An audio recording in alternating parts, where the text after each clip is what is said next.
Hello and welcome to The Drum. I'm Steve Canane. Coming up, Kerry Stokes asks what his company has done to deserve Labor's media reforms. A further crackdown on 457 visas announced by the government. And 10 years after the US invasion of Iraq, we look at the impact the war has had on America. Our panel tonight, New South Wales Greens MP Cate Faehrmann, Associate Editor of The Spectator Rowan Dean, and News 24 Political Editor Lyndall Curtis. And you can join us on Twitter using the hashtag #TheDrum. Well, the nation's media companies are urging the Gillard government to rethink its planned reforms, saying they're bad for journalism and the community. The Prime Minister has hinted she's open to some changes. Our intention remains to pursue the legislation that is before the Parliament now. If there are sensible suggestions consistent with our reform intentions that come out of the parliamentary committee process, then certainly we will listen to those. But we're not in the business of cross-trading or horse trading on these bills.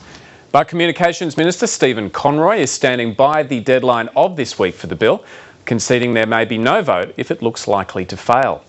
Opposition spokesman Malcolm Turnbull has accused the Senator Conroy of arrogance. He was so powerful, Stephen Conroy said, that if he told telecoms executives to come to a meeting with him with red underpants on their heads, they would have to do so. And his arrogance now is extending to the entire media sector, the entire newspaper sector, which all has to be turned on its head in the course of the next few days. Independent MP Rob Oakeshott wasn't impressed by being pressured into a decision. This has got an element of being incredibly rushed for all the wrong reasons. And if we are serious about the national interest and the long-term outcomes for journalists, for regulators, for proprietors in making sure that they can continue to run a business sensibly, then this is madness the way we are rushing this. We believe these bills must be rejected. We say so not as the Minister says in hysterical reaction, but rather because the proposals will affect every Australian and the quality of their democracy. This is bad legislation with a bad process which can only have a bad, severely detrimental outcome. What have we done that would warrant such legislation being passed? What have we done that would warrant your intrusion into our company in this way? What has the company done that would warrant any of this legislation? And the media reforms dominated a fiery question time today. This is a government and a Prime Minister that doesn't like scrutiny and is now trying to close it down. That's why standing orders need to be suspended. This is a government that can't cop criticism, and when it's criticised, it reveals its authoritarian streak. The Leader of the Opposition is misleading this Parliament on the nature of these laws, and I direct the Leader of the Opposition to international comparisons so he no longer goes around making absurd, false claims about these laws.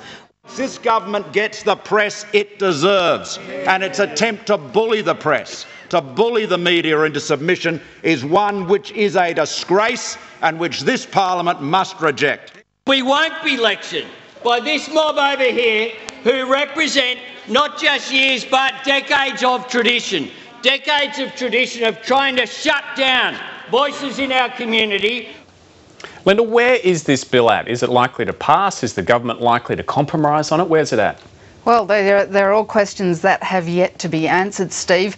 The position of some of the key independents is still up in the air. Rob Oakeshott has said he won't vote for it if it's still on a take-it-or-leave-it basis. Whether if the government does make some compromises that changes his position, we don't know yet. Tony Windsor still hasn't made up his mind, although I have to say he is actually more concerned about the position of regional media under what's called the changes to the reach rule. That's that no TV station at the moment can reach more than 75% of the population. There are some who want that changed. Tony Windsor's concerned about the position, particularly of regional news services under that. Andrew Wilkie has expressed concerns too, although he said that he would be more inclined to support the changes. His whistleblowers protection bill, which is currently before a parliamentary committee, was passed.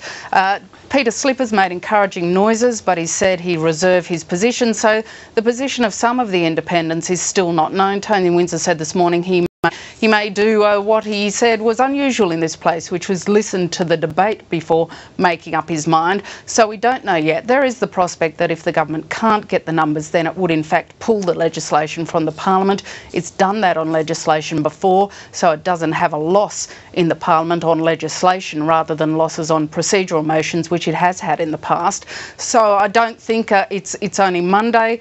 The legislation's due to be voted in the House early this week and then move to the Senate. I don't think we can yet say whether this bill will get through or not. Cate, a question that's being asked by many of the media executives is what is the problem that they're trying to solve here? What's the legislation trying to deal with? What's the issue? Do we need more media regulation? Well, the Greens have been pushing something like this for some time. We've been pushing for something that looks out for the public interest. We've been concerned, as many people have, of the fact that Australia has the highest media ownership concentration in the Western world. So this has been going on for some time. We've obviously had the inquiries, but what we're not impressed with is the way, I think no one's really impressed with this, but the way this has been attempted to be rushed through, the way Stephen Conroy is suggesting that he won't be open to amendments, although we've just heard that apparently Julia Gillard says that the government is now open to amendments. We support some elements of the package, but some other elements we're not so supportive of. And again, it's a really complicated bill. I know that Senator Scott Ludlam was in Senate hearings today, but I haven't followed all of that yet.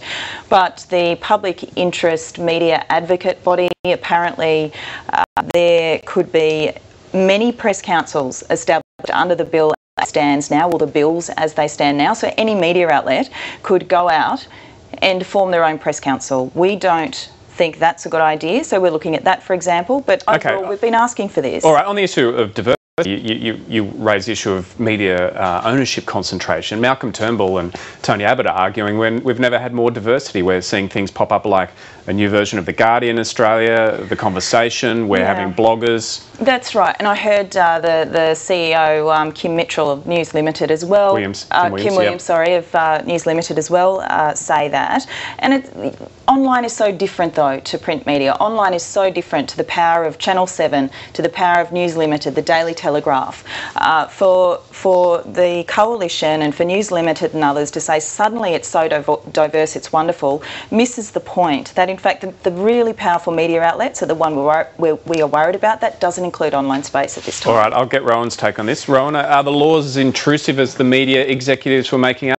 Yeah, totally. And the one thing that is in the public interest fundamentally is a free press. Now, any student of the history of the 20th century knows that every time the press has been shut down by a government or curtailed or had its independence threatened, things go terribly wrong. Now, you don't have to get hysterical and talk about Stalin and Hitler and all the rest, but the point remains that there are three fundamental things to our democracy: our politics, elected, our judiciary, independent, and our press totally free of the influence of either. So how do these laws threaten the independence of the press? The key thing is this PIMA, this public interest media advocate. One person who's going to sit on top of all the press, decide what is right, what is wrong, what we can read, if someone's done wrong, if someone's said the wrong thing.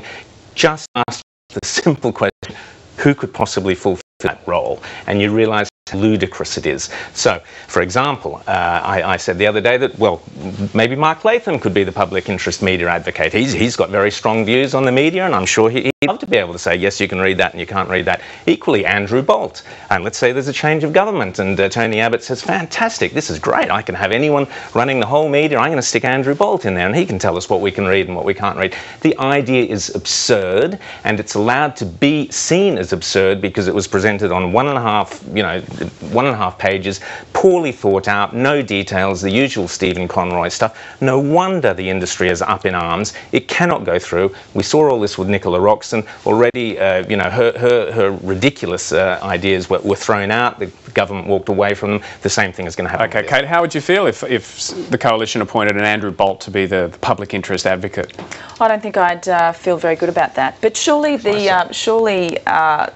people before the inquiry today, for example, are really, it's about their commercial interest, you know, not really the public interest. Is it really about freedom of speech? Sorry, but the one thing he's proposing is and commercial interests. They're two totally separate arguments, and the argument about the the diversity of media and how much media, as Malcolm Turnbull has said, we've never had so much media, so that argument is shot down. But that's online versus these very powerful and more and more people are, no.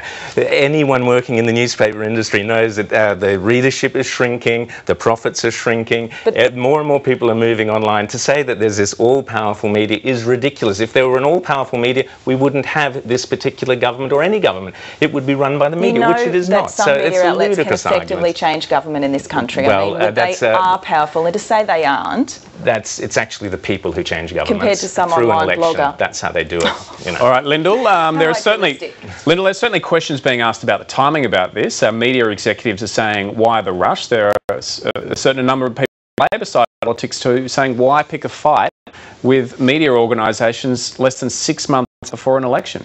Yes, the timing is interesting. I think the government put such a short time frame on debate for the legislation, on actually getting the legislation through the Cabinet and then getting it through the Parliament, because it really doesn't want this debate to drag over what is a long break in the lead up to the budget. Parliament gets up at the end of this week for, I think, about 7 weeks before it comes back for the budget sittings. It doesn't want that debate to drag on. So it has put what is quite a short time frame on getting the legislation through. One of the things one of the reasons I think that's a problem for the government is heated debates often lose their heat, and the hyperbole in debates is often shaken out when a debate is had over a longer period of time. In this case, there's only a few days. We've had 2 committees going on today with media executives appearing before both of them, and some have gone from one committee hearing to another. Now, the ferocity of the debate and some of the hyperbole in the debate from all sides, I think, remains if you don't give that time to shake out, give the debate, give the facts of what's happening a chance to be heard, and that is the danger for the government. This is a problem, isn't it, Rowan? Lack of consultation? Oh, totally. And Stephen Conroy has said in the party said, oh, we've been last 18 months has been about discussing this. There was no mention of this public interest media advocate character, this one person. I keep coming back to this because it is so fundamental. Even in self-regulation in industries like advertising and so on, they have a body of 20 people overseeing something to ensure and guarantee that there is a diversity of opinion. The moment you stick one person who is beholden for his or her job to the government of the day, to the minister of the day, this is just obscene. So there has been no discussion about this. This was thrown down on the table at this minute. Lyndall's absolute right. This allows hyperbole, and there's been an awful lot of it, but it still comes back to the fact that it is an idea that will not be accepted by the Australian people, and therefore it will be thrown out over the next few days. Cate, just on that issue of the public interest media advocate, Greg Hywood from Fairfax today said in the Senate committees that a government minister could simply pick up the phone and ask for coverage to be changed. Is there a risk that could happen under this model, do you think? Well, I don't know the details of the model, and I think that's what everybody's that's what everybody's still trying to work out, and this is the reason why it shouldn't have come before the Senate this week, you know, expecting everybody to kind of pass it. The Greens aren't happy with that. I don't think anybody's happy with that. We're still obviously looking at the detail and working out the detail, and you can see with the Senate inquiry the questions that were being asked today. So yeah, it's you know, it's incredibly complicated, but we have been pushing for a strong public interest advocate of some sort, but the details obviously need to be worked out. But ultimately, whatever's best in the public interest, we'll support it. All right. Well, this is the final sitting week before Parliament takes a long break before the budget. But things didn't get off to a great start for the government with the latest Nielsen poll out today. It shows Labor's primary vote has increased just 1%. And on a two-party preferred basis, the coalition maintains a large election-winning lead at 56 to 44%. Workplace Relations Minister Bill Shorten had this response to the latest result. The election isn't being held today. The election will be held on September the 14th. This election will be fought on who has the most positive vision for the future of Australia. In an interview with the Fairfax media, Julia Gillard dismissed talk she'll be tapped on the shoulder to give up the leadership, saying the continued speculation won't deter or distract her. Now, Lyndall, the Prime Minister is saying she won't flinch and doesn't expect to be tapped on the shoulder. Is Labor going to continue to ride these bad poll results? Well, I think things, as has been described to me, in a state of flux at the moment. Labor MPs know they're in difficulty, but they don't know quite whether they want to change leader or not, or what they can do about it. There's a reason that occasionally rumours get started and run so quickly around this place before people check them out and actually see whether there's some basis to them, is because when you talk to Labor MPs, they don't know what is going to happen. They themselves don't know what is going to happen. I think if you look at the Nielsen poll, I think every Nielsen poll since the last election has had the coalition in front, and certainly you look at the long timeline of the polls where there have been times that the government seems to have been making some ground. A news poll has occasionally had them at 50-50. The coalition's retained in most of the polls what is an election-winning lead. Now, there is some months until the election in this parliament. Anything could happen, and very occasionally sometimes anything does. The things that are least expected often happen in this parliament. So you can't say yet that it's game over for the government. It may well be that the polls close up in the time between now and the election, and certainly during the election campaign, because that tends to be what happens. But Labor MPs aren't sure what to do.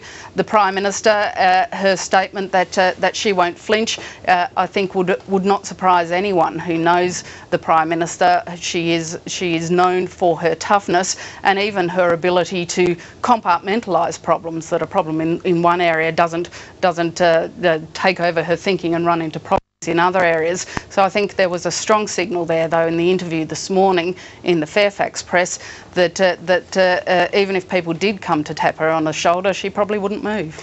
Rowan, so if the Prime Minister's not going to cop someone tapping her on the shoulder, where does it leave us? Well, unfortunately, it is a slow sort of car crash, and the losers are, of course, the bystanders, the Australian public, basically. We have to put up with this for the next 6 months. It's awful, and it's unfortunate.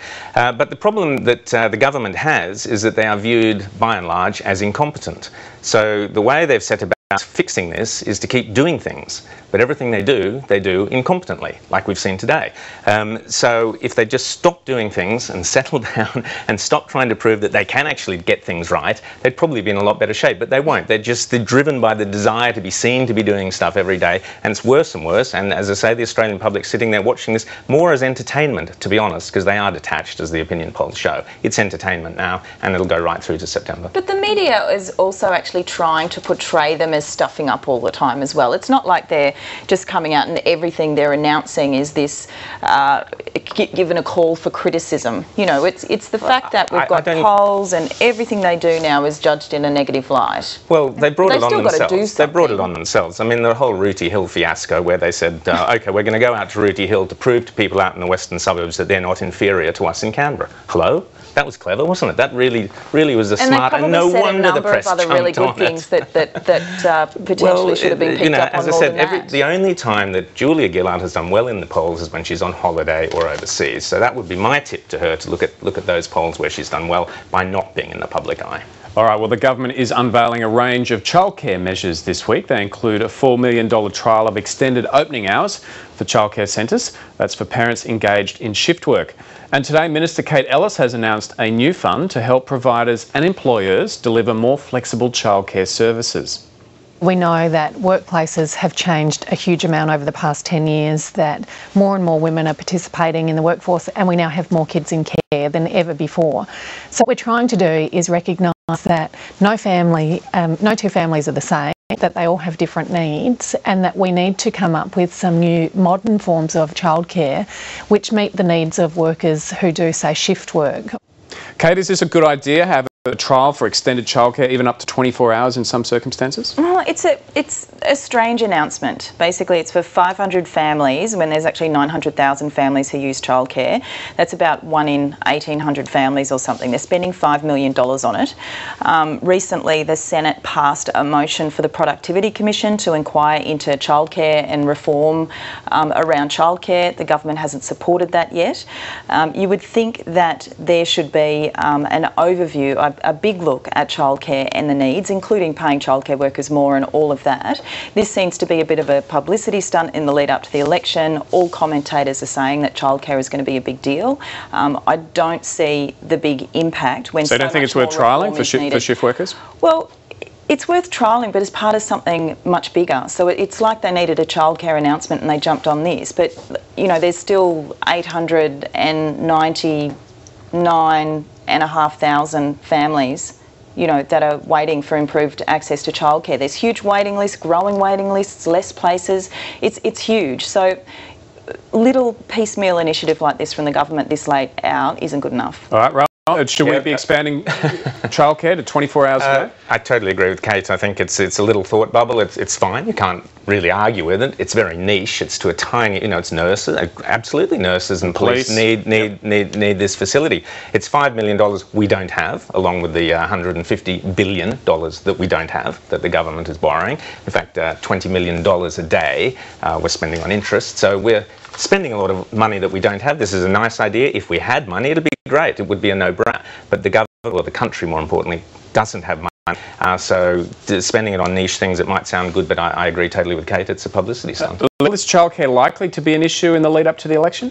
Look, I think it is. It's one of those pressures on families that that sometimes are about the cost of childcare, but much more broadly on the pressures on people's lives. Not only, and we heard in the Western Sydney visit, a lot of talk about transport from both parties, the time it takes people to get to and from places. There's pressure too on childcare and people looking for flexible options. The problem there has been in the past, particularly when the Howard government looked at more flexible options, is the cost of it. And that, I think, is why we've seen the coalition promise to have a look at flexible childcare, but promise to put it off to a productivity commission. They haven't actually made any commitments on delivering it, and why you've seen a trial program for the government, but a very small, quite restricted trial, because I think both sides of politics know that if they were to do this more widely, then it would involve a significant cost, and the question in the end is how you pay for it.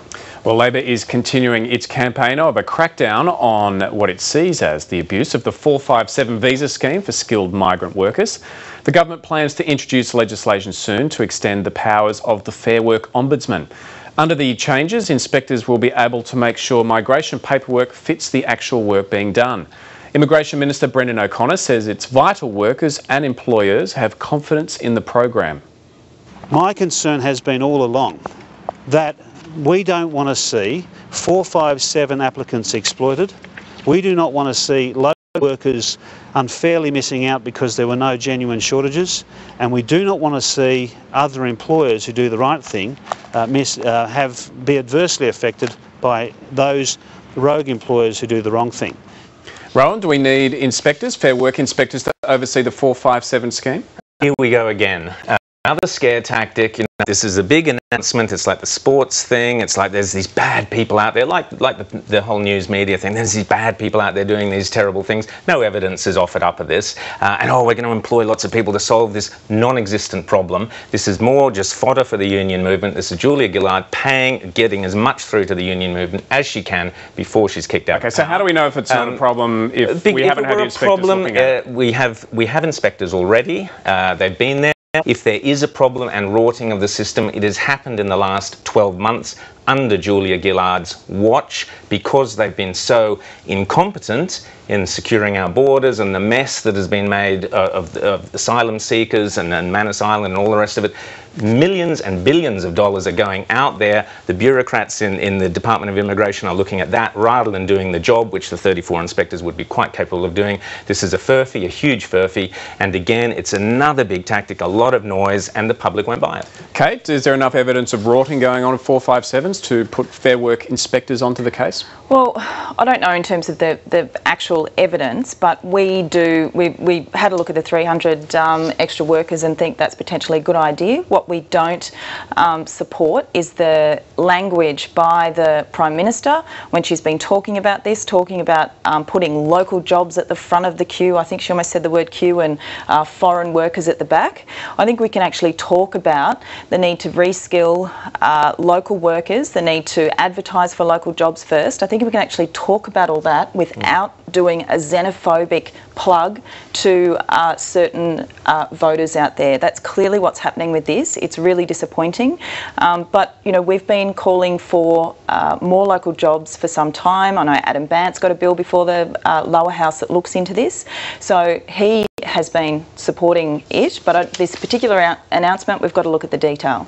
Lyndall, the government obviously thinks they're a winner by banging this drum on 457s. I think they do, and we saw the Prime Minister use the language again in Parliament that she's interested in getting Australian jobs first. It was interesting listening to the Employment Minister, Bill Shorten, who was at the media conference with Brendan O'Connor, announcing the Fair Work Ombudsman would be tasked with monitoring and ensuring compliance with 457 visa conditions. Bill Shorten was talking about checking that the pay of conditions of all workers, wherever they come from. He wasn't using exactly the same language that both the Prime Minister and Brendan O'Connor have used. I think the bigger problem, which is one the government has sought to address in the last couple of budgets, is increasing skills. So there are not the skills gaps that we are seeing, or the need for the 457 visas. Whether there's rorting of the visas, I think on the actual numbers you'd have to say that that's been at the margins. But certainly what the government hasn't been playing up is what it's been doing on skills. Now that's a problem that is solved over a much longer period of time, and maybe an argument that doesn't have the impact of the one that the Prime Minister has been prosecuting. And Rowan, isn't this an issue that goes back a long way, that we haven't been investing in skills in this country? Well, a couple of months ago, the government was talking about the Asian century and the big paper about the Asian century. Engagement with Asia is critical, particularly in industries like IT, where the industry in Australia relies on bringing people in, not only from Asia, but from Europe and the States and elsewhere, to keep us to world's best practice. And so the people who are being demonised are the ones who are actually leading to job growth, leading to investment, leading to training in this country. It's outrageous. And OK, any system can be rorted, and yes, you have to make sure they're not being rorted. But to demonise 457 people who are coming into this country where we need those skills, and they're critical to training and for our So you're worried about 457 visa applicants being demonised, also worried about asylum being demonised? Of course, nobody should be demonised. You know, the language of the Prime Minister about foreigners, and I agree totally with Cate, you know, back to the back of the queue and jobs first and all the rest of it. There's a fundamental hypocrisy in this as well. There are 485 visas, which the government is offering, which is student visas for students to come into Australia because we need them here because of the industry, the money they bring into the country. They're not being told you can't have jobs. So they're being told, they're being promised jobs. So there's a hypocrisy as well as the disgraceful slur of the foreigners. Quick response, we'll move on. And we've got asylum seekers that are being moved into the community that are being told they can't work. I mean, that's the other thing as well. They literally cannot work. Yes. It's crazy. All right. Well, the Greens are planning to introduce a private members' bill into New South Wales Parliament aimed at legalising voluntary euthanasia. A social media campaign to generate public support for the legislation was launched today, including a video on YouTube featuring the story of MS sufferer Loredana Alessio Mulhall. This is Loredana Alessio Mulhall. She has had multiple sclerosis for 37 years. She is 63. Up until about 5 years ago, Loredana was a teacher of English. Loredana lives alone. She requires assistance to do everything: to eat, to dress, to bathe, to toilet, to move an inch. I am so afraid, not of dying, but of the way I will die.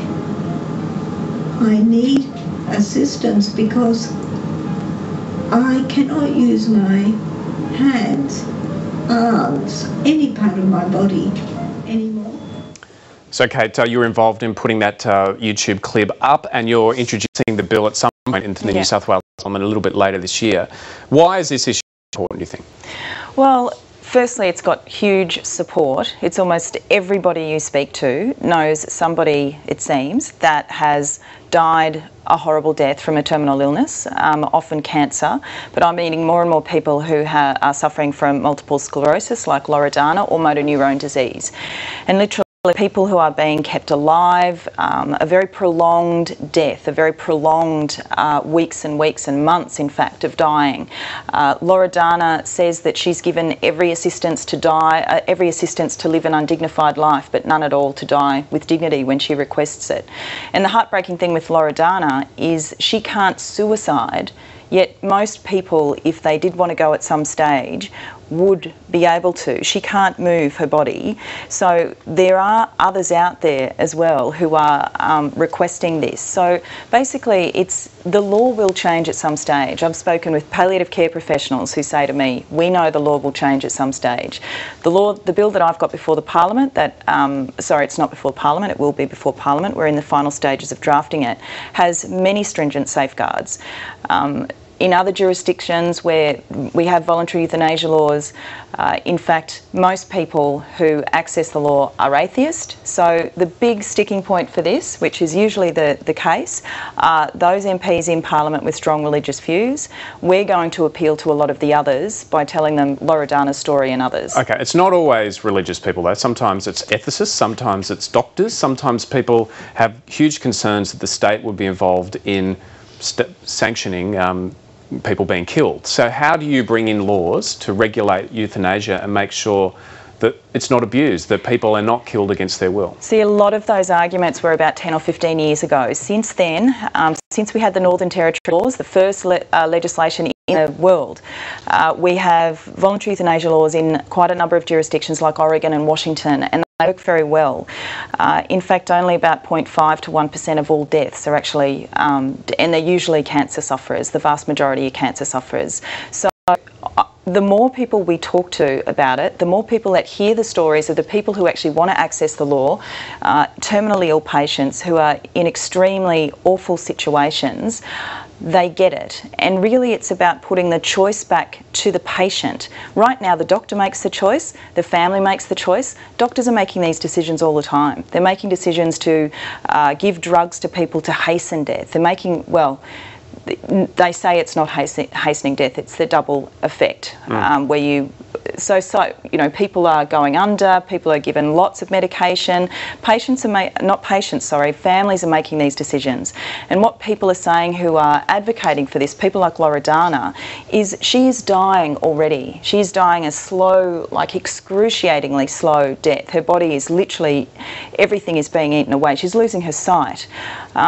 Surely she and others like her should be able to say, with her family around her at a particular stage, okay, I'm ready to go now, and die a peaceful death. All right, Rowan, how do you feel about these proposed laws? I totally agree with everything Cate says about this situation, and personally, actually, only last year I was in a similar situation with someone I love very dearly who wanted to die and did in fact die, but wanted to take their own. So I totally understand, and anyone who's been in that situation fully understands that. The flip side, or the key thing, comes down to what you say are the stringent safeguards, and that's the absolute fundamental. If you can crack that, you will win this debate. But if you can't crack it, you only have to look at places like the UK. I'm not sure if you're familiar with Liverpool care pathways, where doctors are encouraged to let people die and deprive them of medicine and deprive them of fluids to hasten death.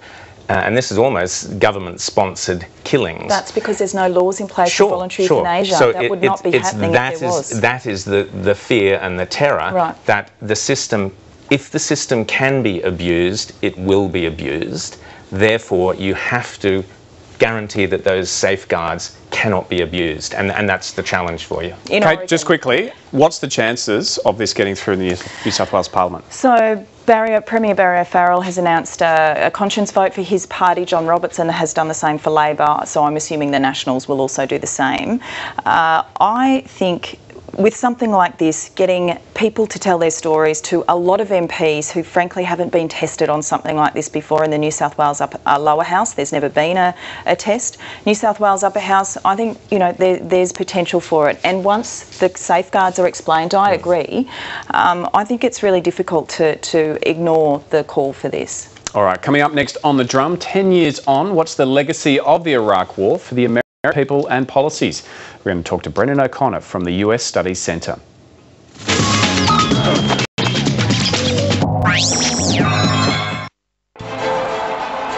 There's no doubting the colour of this smoke. People have been waiting here for hours in the pouring rain. When it first started coming out, they absolutely started screaming, getting so excited. This is the moment they've all been waiting for. Absolute joy. The rain, the cold, it doesn't matter.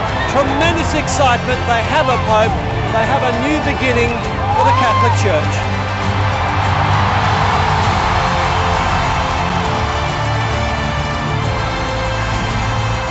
Pope Francis's views on rights and abortion are in line with those conservatives in the church. But as the first Pope in South America, his election is a major departure from tradition, and it gives hope to hundreds of millions of non-European Catholics who feel they're being represented like never before. For complete coverage, stay with ABC News 24.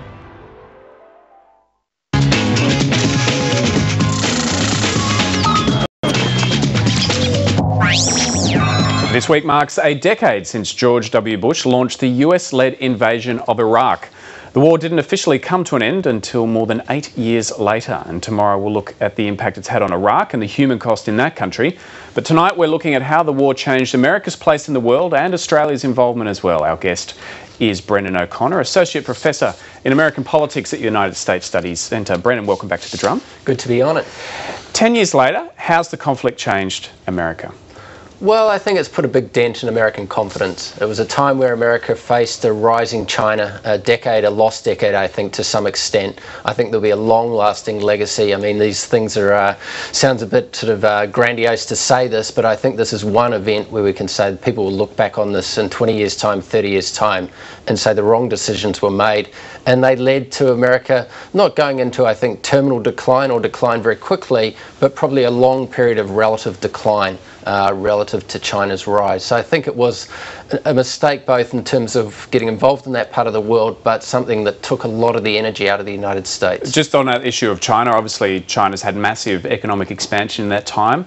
The US was bleeding money, weren't they, in two wars?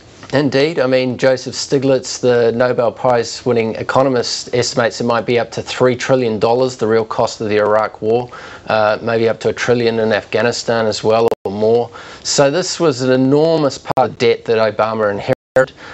It was a morale sapping. It didn't do America's reputation in the world a lot of good, and it put a tension in a part of the world where I think people will look back at some point and say, how crucial was, Iraq as one of the centre points of global power at that time. And with the pivot to Asia, I think the answer is, well, it probably wasn't as central as people maybe suggested in the early 2000s. A massive human cost too for America, 4,488 soldiers dead, 32,000 soldiers injured, tens of thousands of US soldiers with post-traumatic stress disorder. Yeah, the cost will be very long-lasting. I mean, the hospital costs, the American medical system is not the most efficient way of dealing with health. Healthcare costs are already a major sort of problem in the United States, and veterans' healthcare is, it has to be first class. I mean, these people have, put themselves on the line for their country, but it will be very ongoing, that expense. Probably 150,000 Iraqis killed as well. So not one of the great glorious campaigns of all time. Let's talk more about the impact it's had on America's reputation. Initially there was the issue of weapons of mass destruction and the intelligence, the false intelligence that was provided about that, and also there was of course those horrible images that came out of Abu Ghraib.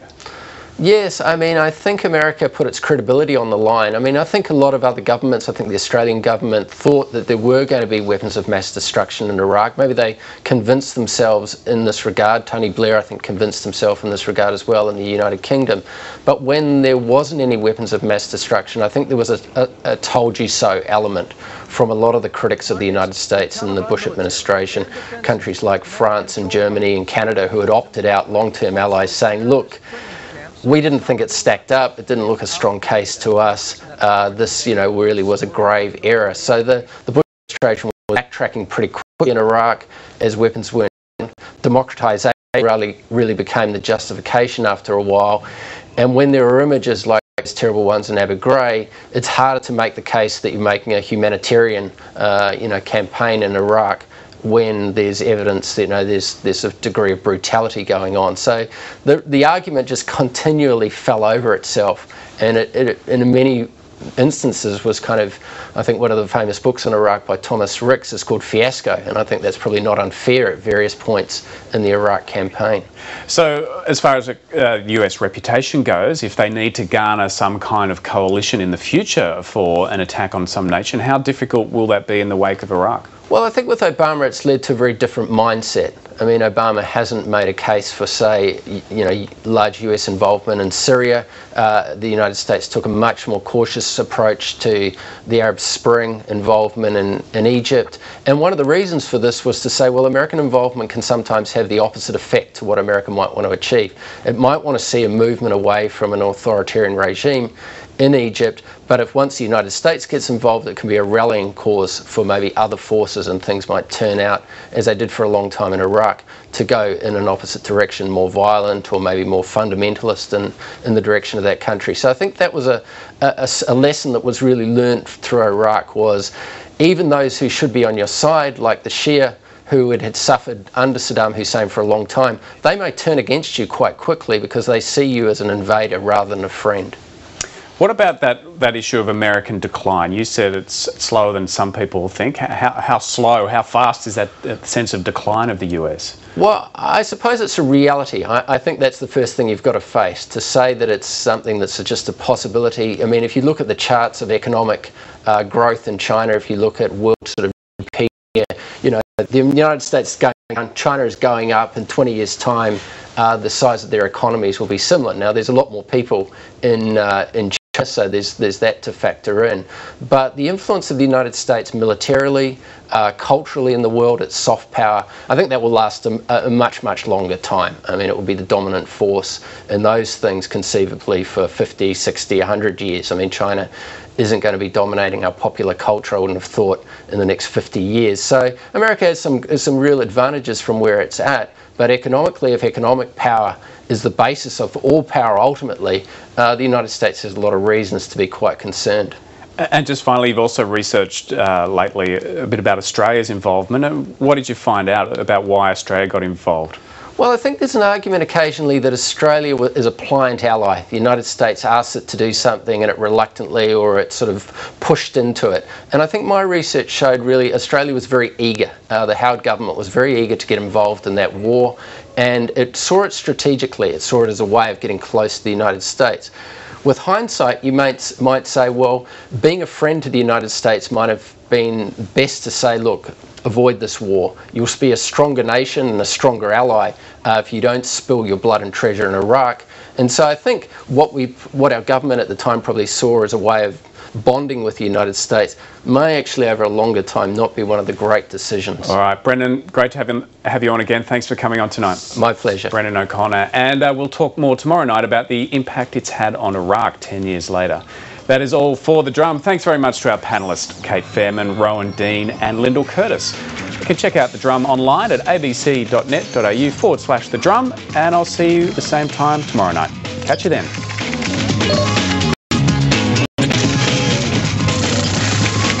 Australia was very eager. The Howard government was very eager to get involved in that war, and it saw it strategically. It saw it as a way of getting close to the United States. With hindsight, you might say, well, being a friend to the United States might have been best to say, look, avoid this war. You'll be a stronger nation and a stronger ally if you don't spill your blood and treasure in Iraq.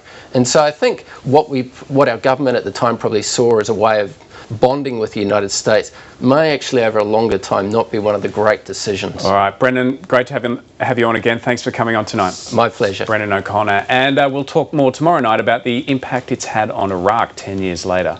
That is all for The Drum. Thanks very much to our panellists, Cate Faehrmann, Rowan Dean and Lyndall Curtis. You can check out The Drum online at abc.net.au/The Drum, and I'll see you at the same time tomorrow night. Catch you then.